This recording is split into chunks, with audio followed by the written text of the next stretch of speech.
Olá, pessoal querido, voltando aqui para compartilhar com vocês. Nós estamos chocados, né? Eu gostaria de dizer todos estão chocados, mas lamentavelmente a gente não pode dizer que todos estão chocados, porque nós estamos vendo muita gente que não está nem aí. Gente que inclusive está preferindo ir fazer uma confraternização infernal lá no show diabólico no Rio de Janeiro. Mas nós estamos chocados com tudo que ocorre no Rio Grande do Sul, estamos perplexos, pesarosos, procurando assim como poder ajudar, né? Nós, inclusive, na última terça-feira, lá no nosso canal do Fundamentos, nós tivemos a live voltada totalmente para ouvir os pastores e um dos diáconos lá de Porto Alegre, né? E a gente vê que há questões práticas que estão sendo tratadas. Há temores no futuro, as chuvas continuaram esta semana, há uma mobilização para muita ajuda, e há um envolvimento emocional, é claro. Até um dos companheiros, logo depois daquela live, adoeceu de imediato. Agora, hoje aqui, gente, eu quero abordar algo que vai além das questões materiais e mesmo das questões emocionais. Há uma questão maior que ultrapassa o que é os problemas do dia a dia, né? Algo que tem a ver com uma pergunta mais antiga da raça humana, na história da humanidade. Veja bem, eu não posso garantir para vocês que minha abordagem aqui vai ser totalmente correta, mas tem algo que eu posso garantir, que o tema que nós queremos tratar aqui é da maior importância, principalmente para os que creem. E talvez mais ainda para aqueles que um dia creram e depois, por causa de problemas desse tipo, se encheram de dúvidas. E o assunto é importante também para aqueles que se interessam por ajudar os demais, que passam a ter dúvidas, né? Nós nunca vamos poder negar aquela necessidade de uma ajuda material. A igreja está envolvida nisso, o país está envolvido nisso. Aquela ajuda material, emocional também, né? É necessário alimento, água, consolo. E Jesus nos deu o exemplo quanto a isso, né? Ele atendia as pessoas também nas necessidades físicas delas.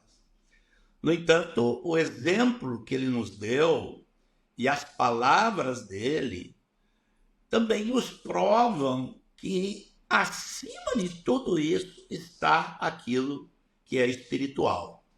Porque o material é temporário e o que é espiritual é eterno. Então, eu repito, o tema de hoje é da maior importância. Quero apelar aqui para as palavras de Paulo. Paulo disse assim, porque a nossa leve e momentânea tribulação produz para nós eterno peso de glória, acima de toda comparação. E Paulo corajoso, né? Dizer que as nossas tribulações são momentâneas e leves. Mas ele explica por quê. Porque no versículo seguinte ele diz, não atentando nós nas coisas que se veem, mas nas que se não veem. Porque as que se veem são temporais e as que se não veem são eternas. Ousado Paulo, né? Mas ele conhecia bem. Ele foi alguém que perdeu tudo que possuía, foi apedrejado, chicoteado, foi criticado, alvo de maledicência. Então, essa palavra de Paulo, ela serve muito bem para aquilo que nós estamos querendo abordar hoje, né? Só que, gente, antes da gente começar, eu vou pedir que vocês compartilhem, que deem seu like ou dislike se quiserem. Mas, por favor, façam os seus comentários, interajam, coloquem suas opiniões. Talvez você não tenha a consciência do quanto que você pode fazer essa mensagem assim chegar a muitos outros. E, com certeza, o tema que estamos tratando aqui interessa a muita gente. Portanto, mande para o máximo de gente que você puder, ok? Vamos lá então, gente. E nós queremos compartilhar em duas partes. A nossa primeira parte seria para responder a pergunta mais simples, que seria quais são as muitas necessidades que aparecem quando há um desastre natural como aquele que nós estamos vendo. Essa enchente avassaladora lá no Rio Grande do Sul, ela também nos faz lembrar de inúmeros desastres que aconteceram na história humana, né? Além de muitas enchentes, nós sabemos de tornados, nevascas, secas, e o mais terrível de todos, né, parece que são os tsunamis. Eu fui dar uma examinada ontem para lembrar, em Fukushima, no Japão, em 2011, foram 18 mil mortos e 430 mil desabrigados. Na Sumatra, na Indonésia, foi em 2004, foram 230 mil mortos. Vejam só.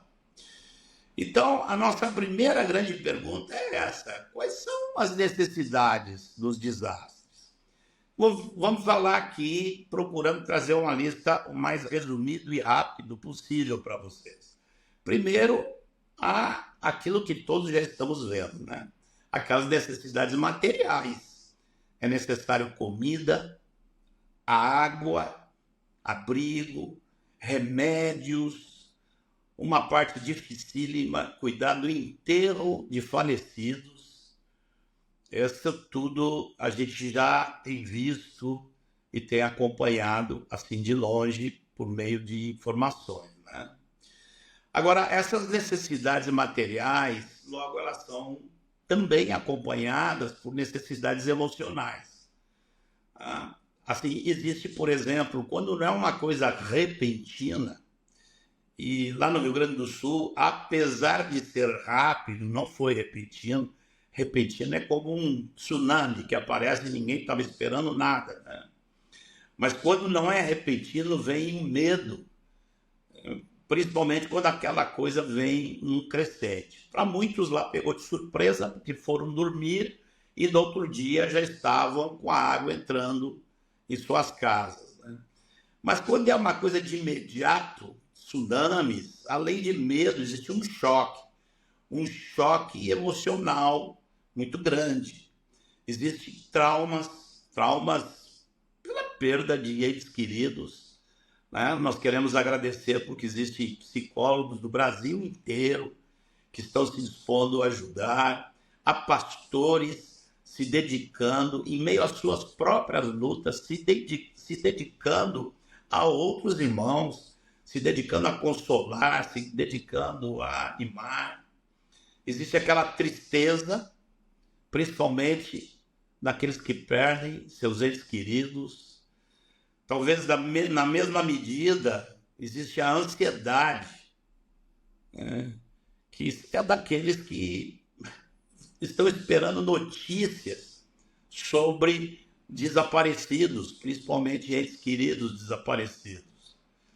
Agora, sempre, gente, nessas situações, sempre desemboca a emoção da raiva, né? Fica todo mundo enraivado e procurando por um culpado, né? Enquanto muitos estão se dedicando ao socorro, mas muita gente que não está podendo entrar ali, participar do socorro, fica também armazenando raiva.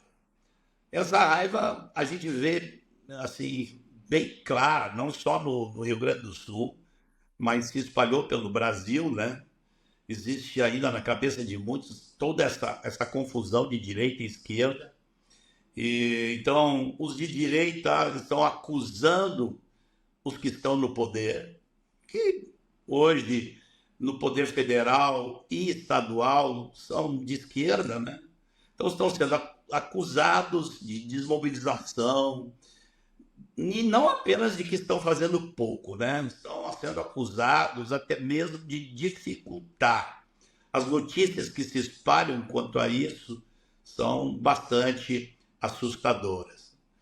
Por outro lado, os de esquerda também partem para o ataque. Alguns chegaram a colocar a culpa em Bolsonaro, dizendo que ele não atuou com precauções quando devia ter atuado.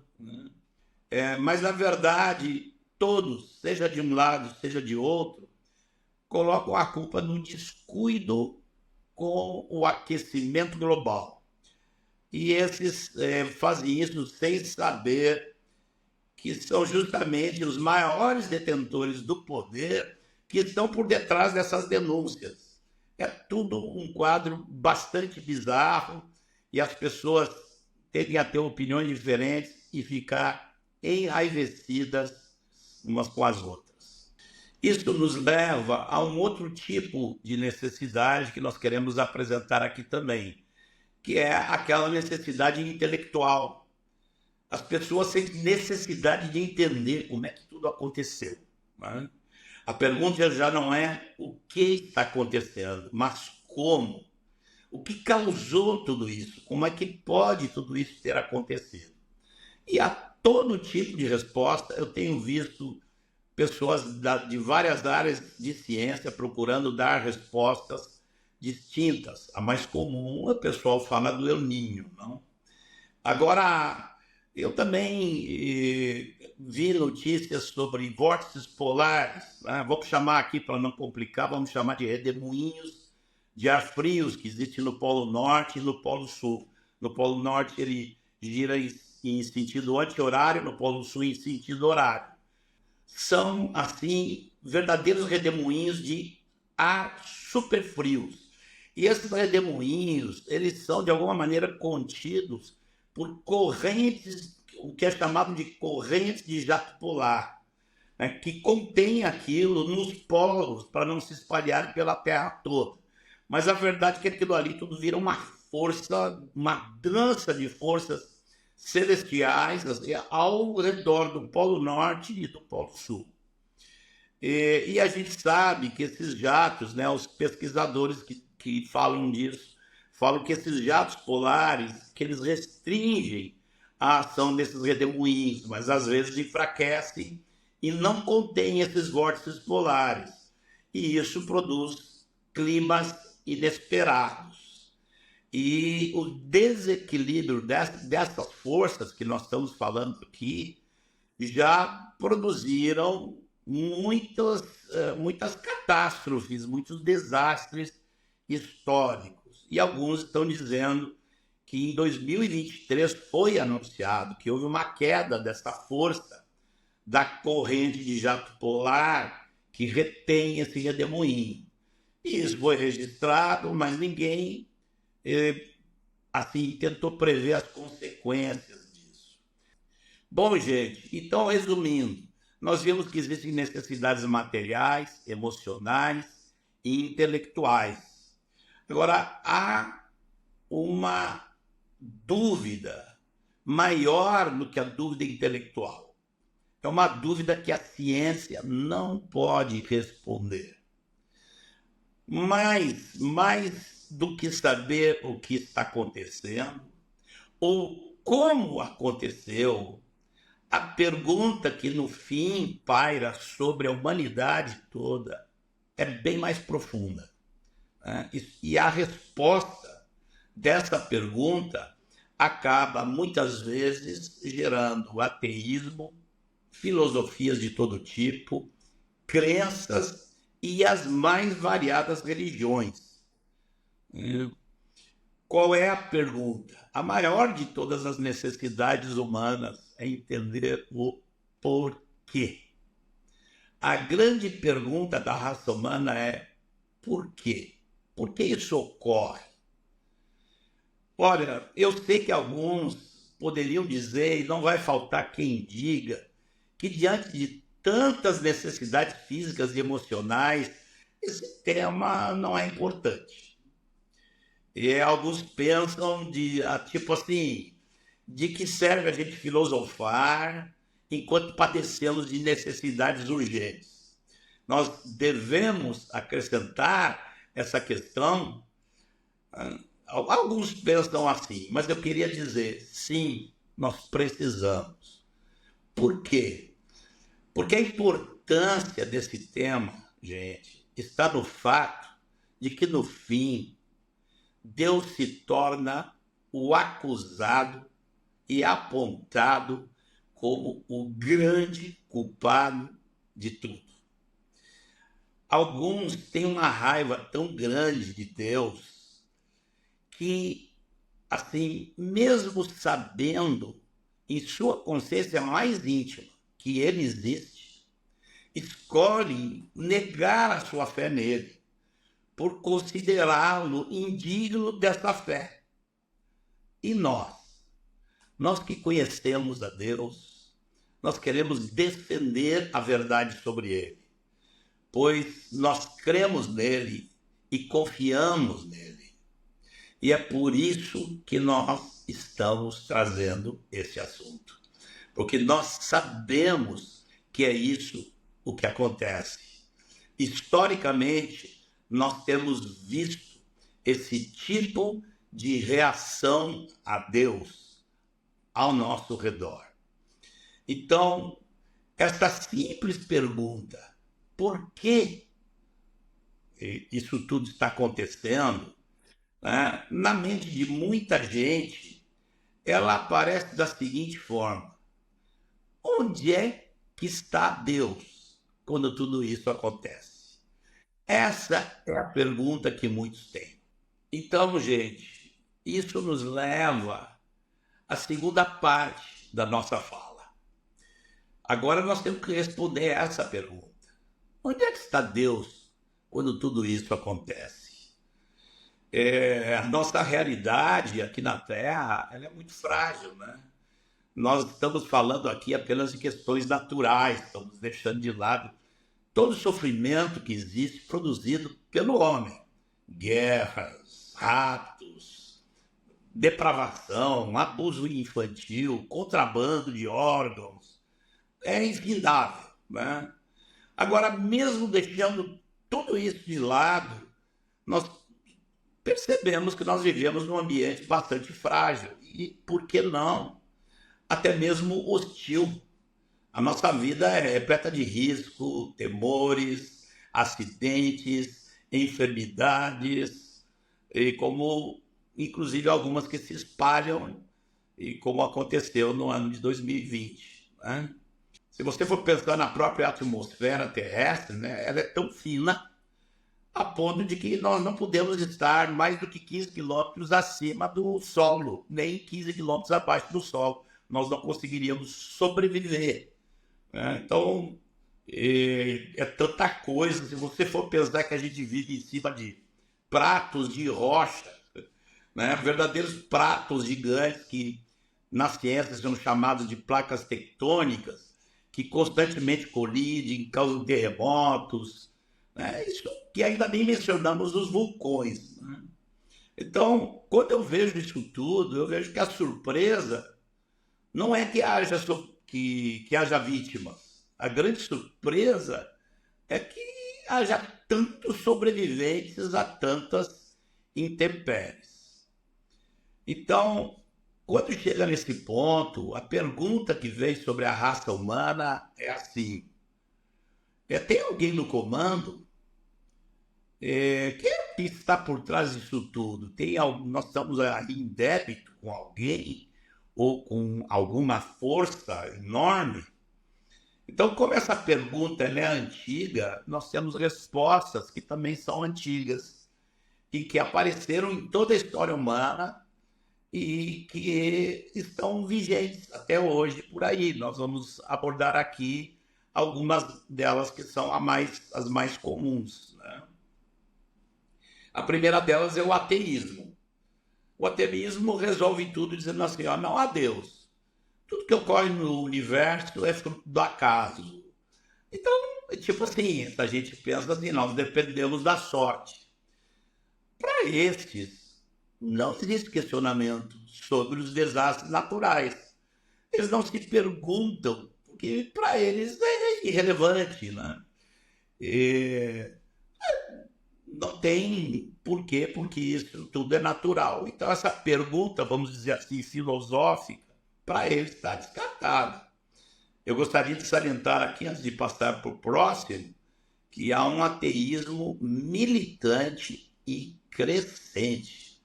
Cresce assustadoramente o número de pessoas que creem que precisam pregar o ateísmo e que aqueles que pregam a fé são os verdadeiros, assim, os que produzem, são os verdadeiros produtores das maldades que tem na Terra. Bom, há também aqueles que não se chamam de ateus, não se consideram ateus, que fazem parte do que é chamado de agnosticismo. O que é um agnóstico? Um agnóstico é alguém que diz assim, pode haver um Deus ou não, mas a gente não pode saber. Ninguém pode provar que existe um Deus e ninguém pode provar que não existe um Deus. Então, agora, para eles também, para esses agnósticos, também essa pergunta não é importante. Porque, na prática, eles estão muito mais próximos do ateísmo do que do teísmo. Né? Pois eles não têm certeza de que Deus não existe, mas vivem, se dão ao luxo de viver como se Deus não existisse. E são muitos, gente, é crescente o número de pessoas que se definem desta maneira. Uma terceira resposta não é muito comum aqui no Ocidente, como ela é em muitos países do Oriente, é o politeísmo. A resposta do politeísmo é das mais simples possíveis. Eles dizem que há muitos deuses. Então, os desastres naturais, eles são resultados das disputas e das brigas entre esses deuses, né?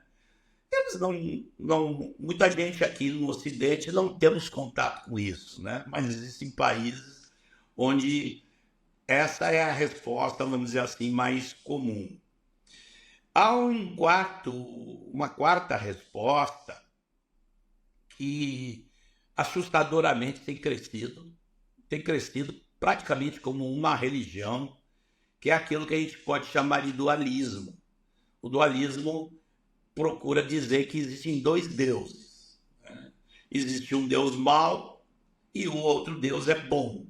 Então, o Deus que é bom, ele é responsável pelas coisas boas. E o Deus malvado é o responsável pelas coisas más. Então, esses também não tem muita pergunta a fazer, porque não tem como mudar isso. Na cabeça deles é assim, se todo mal é produzido pelo Deus malvado, então o outro Deus, que é um Deus bom, ele está inocentado. O que nós precisamos estar atentos é que muitas vezes nós, como cristãos, podemos sim nos aproximar desse tipo de dualismo. Quando nós, por exemplo, se pensamos que o diabo é tão poderoso quanto Deus para definir as coisas. Então vamos pensar que todas as coisas más que acontecem vêm do diabo. E todas as coisas boas vêm de Deus.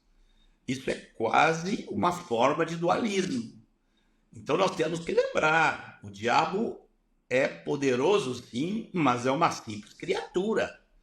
E não pode nem de longe ser comparado com o Deus Criador. Então, nós podemos atribuir muito daquilo que nós vemos, nós podemos atribuir ao diabo. Por exemplo, o que aconteceu semana passada no Rio de Janeiro. Aquilo é coisa totalmente do diabo. Mas nós não podemos atribuir tudo ao diabo. Bom, então, gente, A quinta resposta é a que nos interessa olhar com mais atenção, porque ela é o monoteísmo. No monoteísmo, a coisa complica um pouco. Por quê? Porque há um só Deus. Só que esta convicção de que há um só Deus, ela nos leva a um grande problema. Que então, se ele é que está no controle, ele é o responsável por todos os desastres. Então, não são os demais que têm problema, nem os ateus, nem os agnósticos, politeístas e dualistas que têm problema. Somos nós. Nós que cremos que há um só Deus, porque ele deve ser responsável por tudo que acontece. Né? Alguns, quando veem essa pergunta, chegam a pensar, assim, há umas derivações da mente de alguns, né? Chegam a pensar que Deus existe, mas depois de ele criar o universo, ele virou as costas e nos abandonou. Né? Outros, pior ainda, pensam que Deus, de alguma maneira, pode ficar se alegrando com os sofrimentos que acontecem aqui na Terra. Então, na cabeça dessa gente, esse Deus seria mais ou menos como nós, seres humanos, né? Uma mistura de coisas boas com coisas ruins. Então, quando temos um desastre grande como esse, na cabeça dessa gente, é porque Deus teve um dia ruim, né? Então, naquele dia que ele estava mal-humorado, derrubou aquele negócio todo. E para esses que procuram, esses monoteístas que procuram dar essas respostas, para eles também não há problema. Não tem nada para ser resolvido. Agora, nós não pensamos que Deus seja assim, como eles dizem. E isso, gente, é que nos leva ao centro do problema. Nós, os cristãos, nós cremos que Deus é todo-poderoso e que ele é totalmente bom e que não há nele nenhuma maldade. Então, nós é que temos um problema e precisamos resolvê-lo. Nós vamos colocar de uma forma direta e simples. A pergunta que a gente sabe que muitos fazem a nós, porque eles sabem que nós temos que enfrentar essa pergunta. A pergunta é assim: como pode um Deus que tem todo o poder e toda bondade permitir que essas coisas tão pesadas aconteçam sobre tanta gente? Irmãos, muitos daqueles que sofrem, mais cedo ou mais tarde, acabam encarando esse problema de frente. E nós precisamos ajudar-lhes, dando-lhes a resposta. Desde que, obviamente, eles queiram ouvi-la. Né? Que Deus é bom e é todo-poderoso, nós não temos dúvida, porque são ensinamentos que estão assim nas Escrituras, são abundantes nas Escrituras. E aqueles que acreditam nessas duas verdades é os que precisam de uma resposta do porquê dos desastres naturais. Nós precisamos encontrar a resposta para essa pergunta, primeiramente para nós mesmos, para nunca cairmos em dúvidas. E depois, para ajudarmos e cooperarmos com todos os demais. Na verdade, se nós não sabemos como responder essa pergunta, nós estamos precisando urgentemente conhecer melhor ao nosso amado Deus. Porque como é que nós vamos amar a Deus plenamente se nós nunca entendemos sua mente e suas razões e a santidade e bondade que estão por trás delas? Nós damos graças a Deus pelo Senhor, pela sua revelação aos pais, pelos profetas, e sua revelação a nós nesses últimos dias, que Ele nos deu pelo Filho. Bem, irmãos, para abordar a resposta que existe nas Escrituras para essa pergunta tão importante, nós vamos precisar de um tempo consistente. E por hoje nós vamos ficar com esta introdução ao problema. Alguns, eu sei, podem ficar frustrados porque nós não vamos continuar hoje. Se você é um desses, eu tenho 2 dicas para você. Primeira, fique orando e procurando entender bem o que nós falamos hoje. Caso você disponha de tempo e tenha sede de ir logo adiante, para ir logo entendendo a resposta para essa pergunta, eu vou recomendar para vocês aqui agora um livro muito bom. Ocorre, amados, que eu fui muitíssimo auxiliado a entender essas coisas por meio de um livrinho do nosso irmão Dave Paulson. Na época que eu li, esse livrinho só tinha em inglês. Mas agora, hoje, eu tenho uma boa notícia para dar para vocês, de que esse livro está traduzido para o português. Você pode encontrar esse livro aqui, na Amazon. O livro é esse aqui. Por que Deus permite os desastres naturais? Hoje está um pouquinho mais caro, isso aí está um pouco mais caro, mas se você puder, vale a pena. Vocês que comprarem o livro, vocês vão ver que boa parte daquilo que eu estou falando aqui vem deste livro, né? Eu estou tentando somar aqui coisas que eu aprendi no livro com aquilo que a gente está vivenciando. Ocorre que eu penso que a abordagem dele é a abordagem mais clara que eu já vi. Então, eu estou usando a abordagem dele nesse vídeo e nos próximos. Talvez mais uns 2 vídeos. Ou talvez a gente tenha, inclusive, uma live no fim, onde a gente possa ficar também respondendo perguntas que, porventura, vocês ainda têm. Tá? Então, vocês vêm comigo na nosso próximo vídeo sobre esse tema. Gente, cooperem com a propagação desta mensagem. Comente, reajam, espalhem. Olha, melhor ainda, melhor do que isso que eu estou pedindo é se você revisar e estudar. Se já entenderam o que nós falamos aqui hoje, então revisem, porque vocês, mais do que entender, vocês vão apreender. Apreender, gente, é igual a aprisionar o entendimento. Uma vez feito isso, incluam o que aprenderam no relacionamento de vocês com o Senhor. E eu garanto a vocês que isso é algo para nos encher de gozo.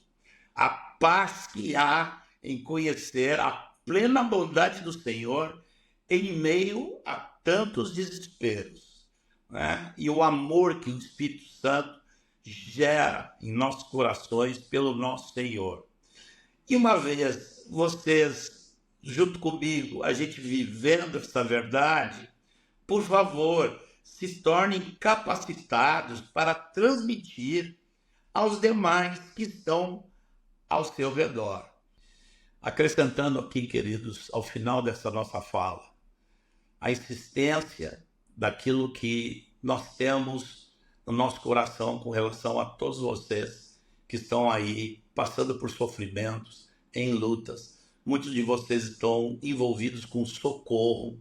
Nós temos ouvido os testemunhos, nós estamos, assim, muito gratos a Deus pela vida, pelo esforço de vocês. Muitos estão dando a vida uns pelos outros e nós queremos lembrar sempre, irmãos, o nosso Senhor, Ele está perto. O nosso Senhor, Ele não está ignorando. O nosso Senhor, Ele não está fraco. Ele está no poder.